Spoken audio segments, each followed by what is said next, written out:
Hello friends, ഇന്ന് നമ്മൾ വന്നിട്ടുള്ളത് ഒരു ക്ഷേത്രവുമായി ബന്ധപ്പെട്ടുള്ള വീഡിയോ ആയിട്ടാണ് കേട്ടോ.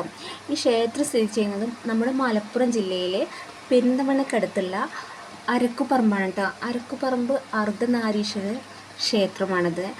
ഈ ക്ഷേത്രം അതിൻ്റെ ഒരു പ്രത്യേകത എന്ന് പറയുന്നത് ചുറ്റും വെള്ളമാണ് കേട്ടോ. ചുറ്റും മാത്രമല്ല ശ്രീകോവിലിനകത്തും മൊത്തം വെള്ളമാണ് കേട്ടോ. 365 ദിവസവും വെള്ളത്തിലാണ് കേട്ടോ നിൽക്കുന്നത് ഈ ക്ഷേത്രം.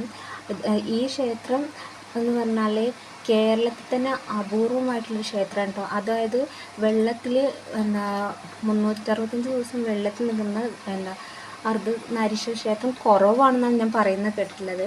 അപ്പോൾ നമ്മളിവിടെ ഒരു വഴിപാടുമായി ബന്ധപ്പെട്ട് വന്നതാണ്. 1001 കുടം ജലാഭിഷേകം ഇവിടുത്തെ പ്രധാന വഴിപാടാണ് കേട്ടോ. അപ്പോൾ അതിന് വേണ്ടിയിട്ട് വന്നതാണ്. അപ്പോൾ നല്ല തിരക്ക് കാരണം നമുക്ക് വീഡിയോ കറക്റ്റ് ചെയ്യാൻ പറ്റിയില്ല കേട്ടോ, എടുക്കാൻ പറ്റിയിട്ടില്ല. അപ്പോൾ നമ്മൾ ഇതിൻ്റെ വിശദമായിട്ടുള്ളൊരു വീഡിയോ നമ്മൾ എന്തായാലും ചെയ്യും. കാരണം അത് കാണാൻ നല്ല ഭംഗിയുണ്ട്. അപ്പോൾ എല്ലാവർക്കും അറിയാൻ ആഗ്രഹം ഉണ്ടാവും ഇവിടുത്തെ വഴിപാടും കാര്യങ്ങളും എല്ലാ കാര്യങ്ങളും അറിയാൻ. അപ്പോൾ നമ്മൾ അതിൻ്റെ വിശദമായിട്ടുള്ളൊരു വീഡിയോ എന്തായാലും ചെയ്യുന്നതായിരിക്കും, നിർബന്ധമായിട്ടും ചെയ്യുന്നതായിരിക്കും. അപ്പം ക്ഷേത്രവുമായി ബന്ധപ്പെട്ടുള്ള കാര്യങ്ങൾ അറിയാനും ക്ഷേത്രം കാണാൻ ആഗ്രഹിക്കുന്നവർ നമ്മുടെ ചാനൽ സബ്സ്ക്രൈബ് ചെയ്യാൻ മറക്കല്ലേ. ഇഷ്ടമായ ചാനൽ സബ്സ്ക്രൈബ് ചെയ്യാം. എല്ലാ ഇടാനും ആഗ്രഹമുണ്ട് കേട്ടോ നമുക്ക്. അപ്പോൾ നമ്മൾ അടുത്ത വീഡിയോയുമായി കാണുന്നവർ